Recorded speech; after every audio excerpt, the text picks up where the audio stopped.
ನಮಸ್ಕಾರ ನ್ಯೂಸ್ 18ಗೆ ಸ್ವಾಗತ. ನಾನು ಸುದೀಪ್. ಇವತ್ತು ಭಾರತದ ಪಾಲಿಗೆ ಸುವರ್ಣಾಕ್ಷರದಲ್ಲಿ ಬರೆದಿಡುವ ದಿನ. ಯಾಕಂದ್ರೆ ನಮ್ಮ ಪ್ರಧಾನಮಂತ್ರಿ ನರೇಂದ್ರ ಮೋದಿಯವರು ಯುರೋಪಿಯನ್ ಯೂನಿಯನ್ ಜೊತೆ ಒಂದು ಐತಿಹಾಸಿಕ ವ್ಯಾಪಾರ ಒಪ್ಪಂದಕ್ಕೆ ಸಹಿ ಹಾಕಿದ್ದಾರೆ. ಜನವರಿ 27ರಂದು ಅಂದರೆ ಇಂದು ದೆಹಲಿಯಲ್ಲಿ ನಡೆದ ಈ ಕಾರ್ಯಕ್ರಮ ವಿಶ್ವದ ಎರಡು ದೊಡ್ಡ ಪ್ರಜಾಪ್ರಭುತ್ವ ದೇಶಗಳ ಹೊಸ ಮೈಲಿಗಲ್ಲು. ಸದ್ಯಕ್ಕೆ ಪ್ರಪಂಚದಲ್ಲಿ ಯುದ್ಧ ಗೊಂದಲ ಅಂತ ಜಾಗತಿಕ ಕ್ರಮದಲ್ಲಿ ಅನಿಶ್ಚಿತತೆ ಇದೆ. ಇಂಥ ಟೈಮಲ್ಲಿ ಈ ಒಪ್ಪಂದ ಇಂದು ಹೊಸ ಭರವಸೆ ಮತ್ತು ಸ್ಥಿರತೆಯನ್ನು ನೀಡಲಿದೆ. ಇನ್ನು ಈ ಬಗ್ಗೆ ಹೆಚ್ಚಿನ ಡೀಟೇಲ್ಸ್ ಅನ್ನು ನೋಡ್ತಾ ಹೋಗೋಣ. ಅದಕ್ಕೂ ಮುನ್ನ ನೀವು ಇನ್ನೂ ಕೂಡ ನಮ್ಮ ನ್ಯೂಸ್ 18 ಚಾನಲನ್ನು ಸಬ್ಸ್ಕ್ರೈಬ್ ಮಾಡಿಲ್ಲ ಅಂದರೆ ಕೂಡಲೇ ಸಬ್ಸ್ಕ್ರೈಬ್ ಮಾಡಿ. ಹಾಗೆ ಇದೇ ರೀತಿಯ ಹೆಚ್ಚಿನ ವಿಡಿಯೋಗಳನ್ನು ಶೇರ್ ಮಾಡೋದನ್ನು ಮರಿಬೇಡಿ. ಮೋದಿಯವರೇ ಹೇಳಿರೋ ಹಾಗೆ ಇದು ಭಾರತದ ಇತಿಹಾಸದಲ್ಲೇ ಅತಿ ದೊಡ್ಡ ಮುಕ್ತ ವ್ಯಾಪಾರ ಒಪ್ಪಂದ. ಹೌದು, ರೈತರಿಗೆ, ಸಣ್ಣ ಉದ್ಯಮಿಗಳಿಗೆ ಬಂಪರ್ ಲಾಟರಿ ಸಿಗಲಿದೆ. ಈ ಒಪ್ಪಂದದಿಂದಾಗಿ ಸಾಮಾನ್ಯ ಜನರಿಗೆ ಖಂಡಿತ ಲಾಭವಾಗಲಿದೆ. ಇದು ನಮ್ಮ ರೈತರಿಗೆ ಮತ್ತು ಸಣ್ಣ ಕೈಗಾರಿಕೆಗಳಿಗೆ ಯುರೋಪ್ ಮಾರುಕಟ್ಟೆಯ ಬಾಗಿಲು ತೆರೆಸಲಿದೆ. ಈಗಾಗಲೇ ನಮ್ಮಿಬ್ಬರ ವ್ಯಾಪಾರ ಬರೋಬ್ಬರಿ $180 ಮಿಲಿಯನ್ ಇದೆ. ಈ ಒಪ್ಪಂದ ಜಾರಿಗೆ ಬಂದರೆ ನಮ್ಮಲ್ಲಿ ಉತ್ಪಾದನೆ ಜೋರಾಗುತ್ತೆ, ಹೊಸ ಕೆಲಸಗಳು ಹುಟ್ಟಿಕೊಳ್ತವೆ, ಜಾಗತಿಕ ಪೂರೈಕೆ ಸರಪಳಿ ಕೂಡ ಸ್ಟ್ರಾಂಗ್ ಆಗುತ್ತೆ.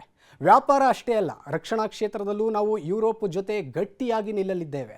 ರಕ್ಷಣೆ, ಭಯೋತ್ಪಾದನೆ ನಿಗ್ರಹ ಮತ್ತು ಸೈಬರ್ ಸೆಕ್ಯುರಿಟಿ ವಿಷಯದಲ್ಲಿ ಸಹಕಾರ ಹೆಚ್ಚಾಗಲಿದೆ.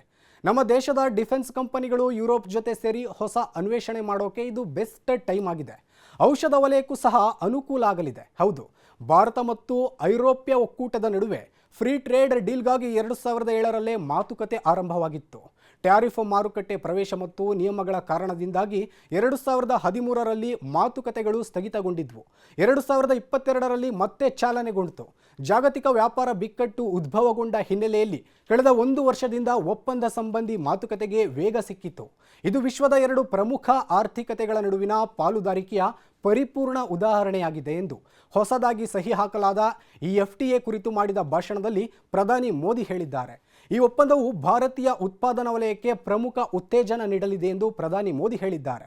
ಇನ್ನು ಗಣರಾಜ್ಯೋತ್ಸವದ ಸಂದರ್ಭದಲ್ಲಿ ವಿಶೇಷ ಅತಿಥಿಗಳಾಗಿ ಭಾರತಕ್ಕೆ ಬಂದಿರುವ ಯುರೋಪಿಯನ್ ಕೌನ್ಸಿಲ್ ಅಧ್ಯಕ್ಷ ಆಂಟೋನಿಯೋ ಕೋಸ್ಟಾ ಮತ್ತು ಯುರೋಪಿಯನ್ ಆಯೋಗದ ಅಧ್ಯಕ್ಷೆ ಉರ್ಸುಲಾ ವಾನ್ ಡೇರ್ ಲೇಯನ್ ಅವರ ಸಮ್ಮುಖದಲ್ಲಿ ಒಪ್ಪಂದ ಮುಕ್ತಾಯಗೊಳಿಸಲಾಯಿತು. ಭಾರತವು ಜಾಗತಿಕವಾಗಿ ರಾಸಾಯನಿಕಗಳ ಆಮದುದಾರನಾಗಿದ್ದ ಯುರೋಪ್ ವಿಚಾರದಲ್ಲಿ ಭಾರತ ರಫ್ತುದಾರನಾಗಿ ಗುರುತಿಸಿಕೊಂಡಿದೆ. 2024ರಲ್ಲಿ ಭಾರತ EUಗೆ ಬರೋಬ್ಬರಿ $8.9 ಬಿಲಿಯನ್ ಮೌಲ್ಯದ ರಫ್ತು ಮಾಡಿ $7.7 ಬಿಲಿಯನ್ ಮೌಲ್ಯದ ಉತ್ಪನ್ನಗಳನ್ನು ಆಮದು ಮಾಡಿಕೊಂಡಿದೆ. ನಿರ್ಭೀತ, ನಿಷ್ಪಕ್ಷಪಾತ, ವಿಶ್ವಾಸಾರ್ಹ ಸುದ್ದಿಗಳಿಗೆ ಮತ್ತೊಂದು ಹೆಸರಾಗಿರೋ ನ್ಯೂಸ್ 18 ಕನ್ನಡ ಈಗ ಆಪ್ನಲ್ಲೂ ಲಭ್ಯ ಇದೆ. ದಯವಿಟ್ಟು ಇಲ್ಲಿರೋ QR ಕೋಡ್ ಅನ್ನು ಸ್ಕ್ಯಾನ್ ಮಾಡಿಕೊಂಡು ಆಪ್ ಡೌನ್ಲೋಡ್ ಮಾಡೋದಕ್ಕೆ ಮರಿಬೇಡಿ. ನಿಮ್ಮ ಬೆಂಬಲ ಹೀಗೆ ಸದಾ ನಮ್ಮೊಂದಿಗಿರಲಿ. ಧನ್ಯವಾದ.